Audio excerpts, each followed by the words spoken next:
Welcome to another deep dive today. We're going to be looking at something a little different. Oh. Yeah, we're going to be exploring some themes of faith and destiny, Yeah. all from a single source, a Christian devotional text called Interesting. podcast26.pdf. Okay. It's part of the series called 2025 Uppercut Arise. Wow. That's Pretty action-oriented title, right? yeah, it is. But that seems to be the theme, fighting for your future. Makes sense. And I think it's important to note that it's actually originally written in French Oh, wow. by a pastor named Ghislain, Okay. also known as Pastor Guy. Gotcha. He's a pastor in Austin, Minnesota. Okay. So it seems to be very specifically targeted towards evangelical Christians. Mm-hmm.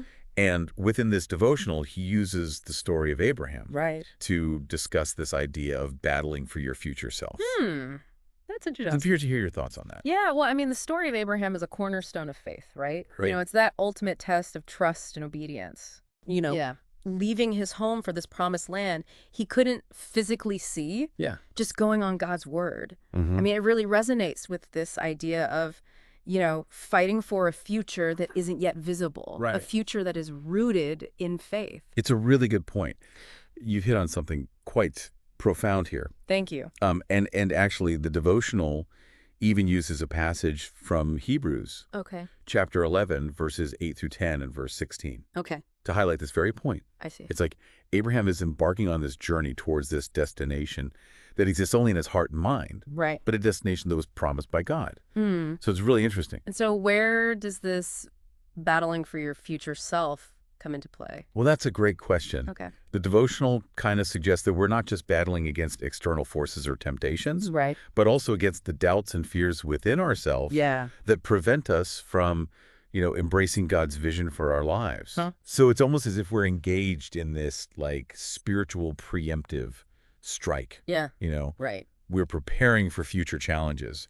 We're anticipating and negating Yeah. the devil's attacks before they even happen. Yeah. It's about fortifying our faith. Yeah. And strengthening our resolve to stay true to God's plan, Right. even when we can't see the full picture yet. Exactly. Yeah. And to illustrate this point even further, Okay. Pastor Guy even digs into 4 characteristics Okay. that Abraham desired for his future city. Interesting. And it's not even just any city. Yeah. He specifically wanted a city built by God. Wow. Yeah. That's pretty cool. And I think it's interesting that he even uses the term city Yeah. rather than village or town. Yeah. It does suggest something grander, doesn't it? Yeah. Something more permanent and significant. Yeah, I think so. Yeah. And the first point that devotional brings up Okay. is that Abraham wanted a city that was substantial and lasting, signifying his desire for something that would stand the test of time. It's almost like he was yearning for a legacy, Yeah. a testament to God's faithfulness. Makes sense. And that yearning for permanence kind of ties into the second characteristic as well. Okay. He specifically wanted to own the land, Okay. not just inhabit it, Right. Right. right? And this speaks to that deeper longing for belonging and security, Yeah. something that transcends the temporary nature of our earthly existence. That's powerful. Yeah. Yeah. It's about finding our true home, Right. not just in a physical sense, but in a spiritual sense, Yeah. rooted in our relationship with God. Absolutely. And the third point builds on that foundation as well. Okay. This city needed strong foundations, Mm. the kind that could withstand any storm. Makes sense. So this is where that metaphor of building a solid spiritual foundation comes into play. Right. It's about developing a faith that can weather Yeah. the challenges and uncertainties of life, Right. remaining unshaken even in the face of adversity. You got it. And then finally, of course, he wanted a city built by God himself, Of course. implying a complete surrender to God's will, Mm. trusting that his design is far superior to anything we could conceive on our own. Absolutely. It's about recognizing that our future is ultimately in God's hands Yeah. and that our role is to cooperate with his plan, Right. allowing him to shape and mold us Uh-huh. into the people he intends us to be. Exactly. And this brings us to a fascinating section in the devotional. Okay. It's called Key Prayers. Okay. And these prayers seem to offer a practical way Mm. to actively participate in this battle for our future. Okay. So what stood out to you about this section? Well, I was just struck by the sheer number Sure. and specificity of the prayers. Yeah. There are 8 in total, Wow. each addressing very particular concerns, you know? And while the devotionals in French, the themes are very universal. Yeah. They would resonate with anyone seeking God's guidance and protection. Absolutely. Yeah. And one theme that jumped out at me was the emphasis on dreams. Oh, interesting. Yeah. The devotional encourages readers to cancel the negative dreams that hinder their progress, Right. and to welcome positive dreams Oh. as manifestations of God's vision for their lives. This idea of dreams as a battleground is Yeah. particularly intriguing. It is. It suggests that our subconscious minds Yeah. can be both a source of inspiration, Right. but also a target for these spiritual attacks. And the devotional even uses some really vivid imagery Okay. to, get this point across. Okay. It talks about returning to childhood, wearing school uniforms, Interesting. which all seem to symbolize this need to shed old identities Right. and embrace the potential of this new, divinely ordained future. It's almost like a spiritual cleansing, Yeah. a shedding of past limitations and negative influences Yeah. that could be holding us back Exactly. from fully embracing God's plan for our lives. It's recognizing that our dreams can be both a reflection of our deepest desires, Right. but also a battlefield where we confront our fears and insecurities. I like that. But there's this intriguing tension, right? Yeah. Between battling for our future Yeah. and surrendering to God's will. Right. How does the devotional reconcile those seemingly contradictory ideas? That's a great question, and one that I'm sure we'll unpack further as we continue our deep dive into Podcast 26 .pdf. Okay. Yeah, it's a beautiful concept, isn't it? It is? It is. This delicate balance between our active pursuit of God's plan, but also surrender to his ultimate authority. It reminds me of that scripture that says, okay. work out your own salvation with fear and trembling. For it is God who works in you to will and to act in order to fill his good purpose. Wow. So we're called to put in the effort, Yeah. to strive towards that future that God has envisioned for us, but also recognize that it's ultimately his grace that enables us to achieve it. Right. And that's where I think these key prayers play a crucial role. They Yeah. provide this framework for aligning our will with God's will, Right. for inviting his power and guidance into this process of shaping our destiny. You've touched on something important here. Okay. These prayers aren't just about passively asking for things, Right. but rather actively engaging with our faith Yeah. and taking ownership of our spiritual growth. Exactly. Take, for example, the prayer for protection from spiritual attacks. Okay. This isn't just about avoiding danger, Right? but about cultivating a mindset of spiritual awareness, being vigilant against, the subtle ways in which negativity and doubt can creep into our lives. It's about putting on the full armor of God, Exactly. as it says in Ephesians, Yeah. and standing firm against the schemes of the devil. Precisely. Right. And then there's the prayer for release from past damage. Right. This is a powerful acknowledgement Yeah. that we all carry wounds and baggage from our past experiences. Things that can hinder our progress and prevent us from fully embracing the future God has planned for us. Yeah. It's about seeking healing and restoration, Right. breaking free from the chains of past hurts, Yeah. and allowing God's grace to mend our brokenness. And of course, there's the recurring theme of divine guidance, Right. seeking God's direction in every aspect of our lives. Yeah. This speaks to the humility required to surrender our own plans and ambitions, trusting that God's ways are higher than our ways. It's about acknowledging that we don't always have all the answers. Right. And that relying on God's wisdom is the surest path to fulfillment. I think these prayers taken together create a sort of spiritual roadmap for navigating the challenges and uncertainties Right. that come with pursuing a God-given destiny. It's like a toolkit equipped with everything we need to face the battles ahead, Yeah. knowing that we have the support and guidance of the Almighty by our side. Absolutely. And remember, all of this is framed within the context of the devotional's title, Fight for Your Future. Right. It's a powerful call to action, Yeah. a reminder that faith without works is dead. Right. It's about putting our belief into practice, using prayer as a weapon, Yeah. and action as a testament to our commitment to God's plan. And it's worth noting that this message is specifically targeted towards evangelical Christians, Right. a group that often emphasizes the importance of personal transformation and actively living out one's faith. This adds another layer of cultural context to our understanding. We Yeah. have to consider the unique experiences and challenges Right. faced by this particular community Yeah. and how this message might resonate with their specific needs and aspirations. For instance, the idea of battling for one's future. might hold particular significance for a community that values personal responsibility. Yeah. And actively seeking God's guidance in everyday life. Absolutely. And the emphasis on dreams as a battleground Right. could also be interpreted within the context of their belief system. Mm-hmm. Perhaps they view dreams as a direct channel of communication with God, Right. a way of receiving messages and guidance from the divine. It's fascinating to consider how the same text can be interpreted in different ways, Yeah. depending on the reader's cultural background Right. and personal experiences. It highlights the diversity within Christianity itself, Yeah. the myriad ways in which people express and live out their faith. Right. And it's a reminder that there's no one-size-fits-all approach to spirituality. Absolutely. Yeah. What works for one person or community might not work for another. Right. And that's perfectly okay. Exactly. The important thing is that we approach these different perspectives Yeah. with respect and a willingness to learn from one another. Exactly. It's about fostering a spirit of curiosity and openness, Yeah. recognizing that our own understanding of faith Right. can always be enriched by engaging with the experiences and perspectives of others. So circling back to the devotional, what do you think are some of the key takeaways that readers would glean from this message? I believe the most significant takeaway is the importance of clarity of vision.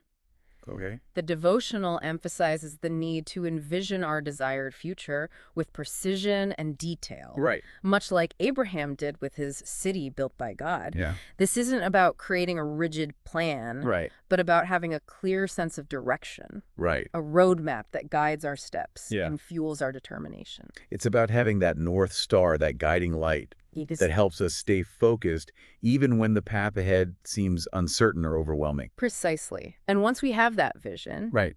we need to pair it with unwavering faith Yeah. and persistent action. Yeah. The devotional reminds us that it's not enough to simply wish for a better future. Right. We have to actively work towards it, Yeah. using prayer as a weapon to overcome obstacles and manifest God's plan for our lives. It's about putting our faith into action, Right. trusting that God will meet us halfway Yeah. as we step out in obedience and courage. And that's a message that transcends religious boundaries. It does. It's a universal truth Yeah. that applies to anyone seeking to achieve their dreams and fulfill their potential. Absolutely. It's about tapping into that inner drive, Right. that spark of divine inspiration within each of us, Yeah. and using it to create a life of purpose and meaning. Right. It's about believing that we're capable of achieving great things when we align our will with God's will Uh-huh. and commit ourselves to his plan for our lives. And it's a reminder that we're not alone in this journey. Right. We have God's guidance and support every step of the way.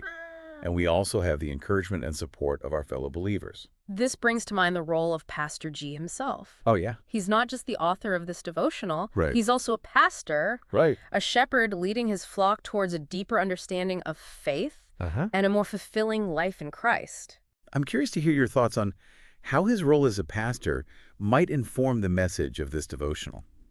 Well, I imagine that his daily interactions with his congregation, Right. his firsthand experience of their struggles and triumphs, Yeah. would deeply influence his writing. Right. He's not just speaking from a theoretical standpoint, Yeah. but from a place of lived experience Uh, and genuine concern for the spiritual well-being of his community. He's probably encountered countless individuals Yeah. grappling with the very challenges addressed in this devotional. Right. Doubts, fears, setbacks, Uh-huh. and the constant struggle to align their will with God's will. And that firsthand knowledge would undoubtedly shape his approach, Yeah. making the message more relatable, Right. more practical, and more impactful Yeah. for those who are seeking guidance and encouragement on their own spiritual journeys. It's like having a mentor, a wise guide Right. who understands the terrain Yeah. and can offer practical advice based on his own experiences and observations. Abs- And speaking of practical advice, Okay. the devotional emphasizes the importance of not just praying for our future, Right. but actively working towards it. It's about taking concrete steps, Yeah. making choices that align with our vision for the future, and putting in the effort required to manifest God's plan for our lives. It's about recognizing that faith without works is incomplete, Right. that true belief is demonstrated through action. Exactly. And I think that's a powerful message, It is. Yeah. especially in today's world where it's easy to get caught up in passive consumption Right. and lose sight of the importance of actively shaping our own destiny. You've hit on a crucial point. Yeah. It's about taking ownership of our lives, recognizing that we're not just passive bystanders, Right. but co-creators with God, Right. working alongside him to bring about his vision for our lives. Yeah.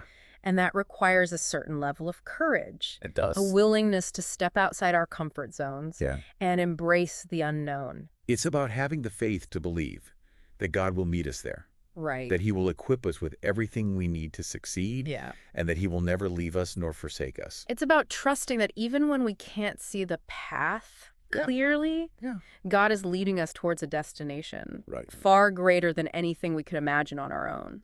And that's a beautiful thought, isn't it? It is. To know that even in the midst of uncertainty and struggle, Right. we have a loving God who is guiding us towards a future filled with purpose and hope. Yeah. Yeah, it really is.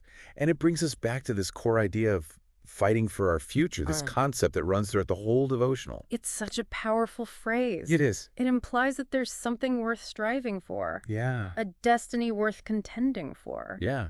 It suggests that we're not just passively drifting through life, Right. but actively engaging with our faith and pursuing those plans God has laid out for us. And it doesn't shy away from the fact that this fight won't always be easy. There will be obstacles and setbacks. Right. And moments when we're tempted to give up. That's where that analogy of Abraham leaving his home for an unknown land Right. becomes so powerful. Yeah. He reminds us that stepping into our God-given destiny often requires us to leave behind the familiar and embrace the uncertainties that lie ahead. It's about trusting that God is with us every step of the way, Right. even when we can't see where the path is leading. And that trust is essential, Absolutely. especially when doubts and fears creep in. Right. And the devotional encourages readers to combat those negative thoughts with prayer, Okay. using it as a weapon to dismantle those strongholds that are holding us back. It's about recognizing that prayer isn't just a passive activity, Yeah. but a powerful force that can shift our perspective, Right. strengthen our resolve, Uh-huh. draw us closer to God. It's a direct line of communication It is. with the one who holds our future in his hand, Right. a way to align our hearts with his will and invite his guidance into our lives. And it's through that connection with God that we find the strength and perseverance to keep fighting for the future he has promised us. And it's not just about individual perseverance. Right. It's also about finding that support and encouragement within the community of faith. Absolutely. The devotional, while deeply personal in its approach, Right? also hints at the importance of surrounding ourselves with like-minded believers who can uplift us and challenge us and hold us accountable to our spiritual goals. It's about finding that sense of belonging, that network of support that can help us stay the course when the journey gets tough. Right, because let's face it, the Christian walk isn't a solo expedition. No, it's not. We need each other. Yeah. We need that sense of fellowship and shared purpose Right. to navigate the complexities of life and remain steadfast in our faith. And that's one of the beautiful things about the church. It is. It provides that space for connection, encouragement, and spiritual growth. It's a place where we can share our burdens, Right. celebrate our victories, Uh-huh. and spur one another on towards a deeper relationship with God. So as we wrap up our deep dive into podcast 26.pdf, Okay. I think the key takeaway is this. Okay. We are all called to envision a future that is aligned with God's purpose for our lives. Right. And we're called to actively participate in bringing that vision to fruition Yeah. through prayer action and the support of our faith community. It's a message of empowerment, It is. a reminder that we have agency in shaping our destiny and that God is with us every step of the way, Right. providing that guidance, strength, and encouragement we need Yeah. to overcome obstacles and achieve those extraordinary plans he has for each of us. It's about recognizing that our future isn't predetermined, Right. but rather a tapestry woven with threads of faith, Uh-huh. perseverance, and unwavering trust in God's goodness. I like that. And as we conclude this episode, I want to leave you with a final thought to ponder. Okay. If your city built by God were to become a reality, what would it look like? That's a good question. What dreams are you fighting for? Yeah. And what steps can you take today Right. to move closer to that divinely inspired vision for your life?